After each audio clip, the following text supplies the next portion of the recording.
For the first time ನಮ್ಮ ಅಮ್ಮನ ನಾನು ಪ್ರ್ಯಾಂಕ್ ಮಾಡೋಕ್ಕೆ ಹೋಗ್ತಾ ಇದ್ದೀನಿ. ಅದನ್ನು ಯಾವ್ದು ಗೊತ್ತಾ, ಸ್ಮೋಕ್ ಮಾಡಿ. ನಾನು ಎಷ್ಟು ನಂಬ್ಸೋಕ್ಕಾಗುತ್ತೋ ಅಷ್ಟು ನಂಬ್ಸೋಣ ಅಂತ. ನನ್ನ ಕೈಲಿ ಎಷ್ಟಾಗುತ್ತೋ ಅಷ್ಟು ಟ್ರೈ ಮಾಡ್ತೀನಿ. ಸೊ ಈಗ ಸಿಗರೇಟ್ ಎಲ್ಲ ತೊಗೊಂಬಂದಿದ್ದೀನಿ, ಮ್ಯಾಚ್ ಬಾಕ್ಸು ತೊಗೊಂಬಂದಿದ್ದೀನಿ.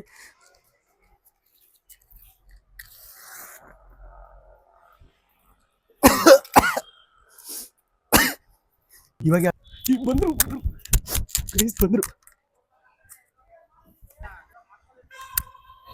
ದಿನಕ್ಕೇನು ಒಂದು 3 ಇಲ್ಲ 4 ಅಷ್ಟೇ, ಜಾಸ್ತಿ ಇಲ್ಲ.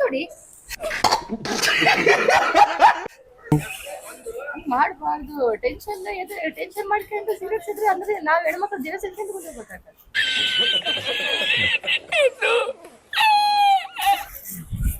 ಅದೇನೋ ತಪ್ಪದೆ ಹೊಡೆದ್ಬಿಟ್ಟಿನಿ. ಯಾವಾಗಲೂ ಸುಮ್ಮನೆ ಹೆಚ್ಚು ಎಲ್ಲ ಸುಮ್ಮನೆ ಯಾವಾಗಲೂ ಹೊಡೆಯಕತ್ತಿಲ್ಲ. ಒಂದು 3 ವರ್ಷ ಆಯ್ತು. ಎಷ್ಟು ದಿವಸ ಗುಟ್ಟ ಬಿಟ್ಕೊಟ್ಟಿಲ್ಲ ನೀನು. ನೋಡು ಇದೊಂದ ಇನ್ನ ಯಾವ ಅದಾವ ಇನ್ನ ಅಷ್ಟೇ, ಇನ್ಯಾವಿಲ್ಲ.